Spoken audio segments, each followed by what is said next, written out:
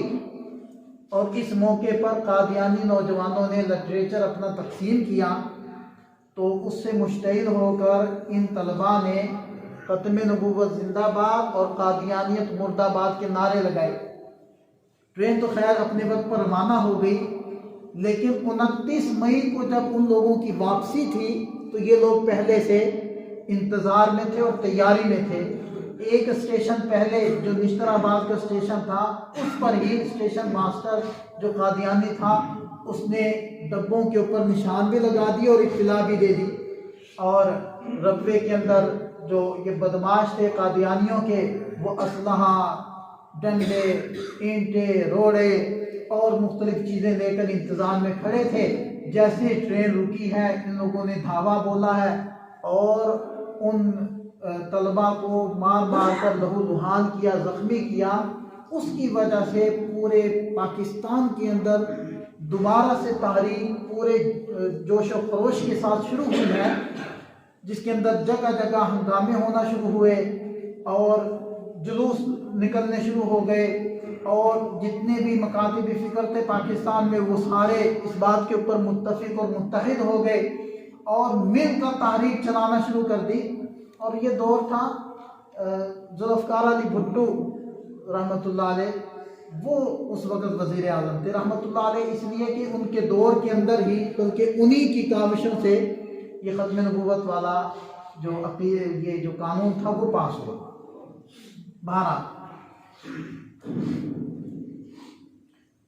تو تحریک چلی, پورے پاکستان کے اندر حالات کشیدہ ہو گئے, اور جو کتابوں کے پڑھنے سے پتہ چلتا ہے تو وہ کشیدگی تو ہم نے اس کے بعد کبھی دیکھی نہیں. تھوڑا بہت مجھے اس کا نقشہ ایسے لگتا تھا کہ جیسے کرونا کے ایام میں سنسان ہو گئی تھی نا سب چیزیں, ایسی صورتحال پیدا ہو گئی تھی اس وقت, اور جگہ جگہ شیلنگ اور پکڑ دھکڑ اور کرفیو نافذ اور جگہ جگہ فوج, یہ صورتحال پیدا کر دی تھی عوام نے کہ بھی ایسی تیسی ان کی. تو میں صرف ایک جھلک دکھانا چاہ رہا ہوں کہ یہ قانون پاس کیسے ہوا تھا. ایسے بیٹھے بٹھائے نہیں ہو گئے, ایسے چپ کر کے بیٹھے بٹھائے نہیں ہو گیا تھا کہ ہم چاہے کہ چسکیاں لیتے ہوئے ٹی وی دیکھتے ہوئے وہ کہیں کہ جی ہو جائے گا, کرنے والے کر لیں گے. نہیں, یہ کرنے سے ہوتا ہے, اپنا حق لینا پڑتا ہے, دیتا کوئی نہیں ہے. تو یہ ہوا, اور پھر ان کا جو ظفر اللہ خان تھا اس نے باہر ممالک کے دورے کیے اور اپنے لیے تائید سمیٹنے کی کوشش کی, اپنے آپ کو مظلوم ثابت کرنے کی کوشش کی, جی ہمیں ہمارے حقوق نہیں دیے جاتے. اب بھی یہی کر رہے ہیں, باہر جا کر یہ کبھی ٹرمپ کو شکایتیں لگا رہے ہوتے ہیں, کبھی کسی کے پاس شکوے کر رہے ہوتے ہیں, جی ہمیں یہ کافر کہتے ہیں, جی ہمیں ہمارے حق نہیں دیتے. تم بندے کے پتر بنو. دو باتوں میں سے ایک ہی بات ہے, یا مسلمان بنو یا پھر اپنے آپ کو اقلیت ڈکلیئر کرو. یہ بیچ کی روش کیوں اختیار کرتے ہو؟ خیر, اور اسی طرح جو مرزا ناصر تھا ان کا, اس نے بڑا زور لگایا اور بڑی تحریک چلائی, لیکن بہرحال عوام کی کاوشوں سے اور خصوصی طور پر اللہ تعالیٰ کی مدد و نصرت رہی اور اتحاد اتفاق, جس مسئلے پر بھی امت کا ہوا اللہ تعالیٰ نے اس کا حل نکالا. 2 مہینوں کے اندر, یعنی یہ جو واقعہ تھا مئی کا, جولائی اگست, ان 2 مہینوں کے اندر صورتحال ایسی تھی کہ 2 مہینوں میں قومی اسمبلی کا 28 دفعہ اجلاس ہوا اور 96 نشستیں ہوئیں. 96 نشستیں ہوئیں, 28 اجلاس ہوئے, اور مختلف اوقات میں ان لوگوں کے مختلف لیڈروں کو بلا کر 5-5, 7-7 گھنٹوں کے سوالات کے سیشن ہوئے. اب عوام میں جو اشتعال ہے باہر وہ الگ ہے, جو شیلنگ ہو رہی ہے وہ الگ ہے, جو ہڑتال ہے وہ الگ ہے, جو کرفیو ہے وہ الگ ہے, جو ختم نبوت کے جیلوں میں بند ہے وہ الگ ہے. وہ ساری چیزیں الگ سے چل رہی ہیں اور یہ صورتحال الگ سے چل رہی ہے. بہرحال ان ساری چیزوں سے نکلنے کے بعد 7 ستمبر 1974 کو قانون پاس ہوا کہ یہ دونوں طبقے, لاہوری گروپ ہو یا احمدی گروپ ہوں, یہ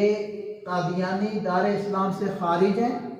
ان کے اوپر پابندی ہے, یہ اپنے آپ کو مسلمان نہیں کہہ سکتے, یہ اپنی عبادت خانے کو مسجد نہیں کہہ سکتے, یہ اذان نہیں دے سکتے, اور یہ کہیں کسی بھی طریقے سے مسلمانوں کہ قبرستان کے اندر اپنے مردے کو دفن نہیں کر سکتے. بالکل الگ کر دیا گیا. اس دن سے یہ قانون بھی کھٹک رہا ہے, ان قانون کے پاس کرنے والے یا اس میں حصہ لینے والے لوگ بھی کھٹکتے چلے آئے ہیں. لہذا اس دن سے یہ کاوشیں چل رہی ہیں کہ کیا ایسا کچھ کریں, کوئی ایسا بندہ لائیں, کوئی ایسی تاریخ چلائیں کہ یہ قانون ختم ہو جائے. تو میرے دوستو, جیسے یہ قانون ایک یوں کہنے کے خون کے دریا سے ہو کر یہ پاس ہوا ہے, تو یہ ایسے نہیں بچے گا. اس کے لیے جب بھی کوئی موقع آئے، جب بھی کوئی اس قسم کا خبیث اٹھے اور وہ کوشش کرے کہ وہ پاکستان کے اندر پاس شدہ قانون کے خلاف کوئی بھی فیصلہ دینے کی کوشش کرے یا اس کو بدلنے کی کوئی بھی نازیبہ حرکت کی جو ہے سوچے بھی، تو ہمیں اس مقصد کے لیے اٹھ کھڑا ہونا پڑے گا اور اپنے جو ہمارے تحفظات ہیں یا ہمارے جو مفادات ہیں اس کو پس پش ڈال کر اس عقیدے اور اس قانون کی حفاظت کے لیے ہمیں نکلنا ہو، اس میں پیچھے نہیں رہنا ہوگا. یہ پاس بھی بڑی مشکل سے ہوا ہے، اس کو بچانا اب ہماری ذمہ داری. وہ تو اپنے حصے کا کام کر گئے، اب ہمارے کندھوں پر اس کی ذمہ داری. لہذا ایک تو یہ بات ہم نے اپنے ذہنوں میں بٹھا لینی ہے. دوسرے نمبر پر قادیانیوں سے معاشی معاشرتی دونوں طرح کا بائیکاٹ ہم نے ہمیشہ رکھنا ہے. معاشی بھی، ان سے کوئی خرید و فروخت ہم نے نہیں کرنی، ان کی جو بھی پروڈکٹس ہیں ہم نے ان سے ہمارا کوئی لینا دینا نہیں. اور معاشرتی بھی، یعنی ان کی غمیاں خوشیاں ہمارے ان لوگوں سے کوئی تعلق، کوئی لینا دینا نہیں. معاشی معاشرتی دونوں طرح کے بائیکاٹ کے ہمارے ایمان کا حصہ ہیں، یہ ہم نے کرنے ہیں. اور ان لوگوں کو یہ باور کروانا ہے کہ تم لوگ غلطی پر ہو. جب تک تم لوگ باز نہیں آؤ گے، یا اپنے آپ کو سیدھے کافر قرار دو یا اپنے آپ کو مسلمان اسلام کے دائرے کے اندر لاؤ، یہ بیچ والی جو پالیسی ہے نا، یہ نہیں چلے گی. بہرحال اس کے اوپر خاطر خواہ گفتگو ہو گئی ہے. بس میں ایک دو جملے 15 شعبان کے حوالے سے کرنا چاہوں گا کہ 15 شعبان کو ہی شب برات بھی کہتے ہیں. اور شب برات کا لفظ اس لیے بولتے ہیں کہ چونکہ ایک حدیث پاک میں آتا ہے کہ قبیلے بنو کلب کی بکریوں کے جسم پر بانوں کے بقدر انسانوں کی بخشش ہوتی ہے، یعنی جہنم سے آزادی کا ان کے لیے فیصلہ ہوتا ہے، یعنی کہ کثیر تعداد میں انسانوں کی بخشش ہوتی ہے. یہ باتیں احادیث میں آتی ہیں. تو اس شعبان کے مہینے کی اہمیت فضیلت ہے. سابقہ جمعے بھی میں نے چند باتیں عرض کی تھی کہ بالکل فضیلت ثابت ہے. آپ علیہ السلام کا بکثرت روزے رکھنا اس مہینے میں یہ ثابت ہے. اسی طرح اس رات کی بھی فضیلت اور اہمیت ثابت ہے، اور امت کے تواتر سے بھی یہ چیز ثابت ہوتی ہے. اور متعدد صحابہ کرام سے وہ روایات منقول ہیں، اگرچہ تمام روایتیں ضعیف ہیں، لیکن محدثین کے ضابطے کے مطابق جب ایک ہی مفہوم کی بہت ساری ضعیف روایات ہو جائیں تو وہ حسن کے درجے کو پہنچتی ہیں، یعنی قابل عمل ہو جائے. تو یہ یہاں تک تو بات ہے ثابت ہے. لیکن خاص 15 شعبان کا روزہ یہ ثابت نہیں. اگر کوئی رکھنا چاہے تو اس اعتبار سے رکھ سکتا ہے کہ 3 روزے ہر مہینے میں 13، 14، 15 ایام 20 یہ مستقل سنت ہے آپ علیہ السلام کی. ہر مہینے میں چاند کی 13، 14، 15 تاریخ کا روزہ یہ مستقل آپ علیہ السلام کی سنت ہے. کوئی اس اعتبار سے رکھنا چاہے 15 شعبان کا روزہ تو بالکل رکھ سکتا ہے. اور شعبان کے اندر آپ علیہ السلام بکثرت روزہ رکھتے تھے، اس نیت سے رکھنا چاہے تو پھر بھی ٹھیک ہے.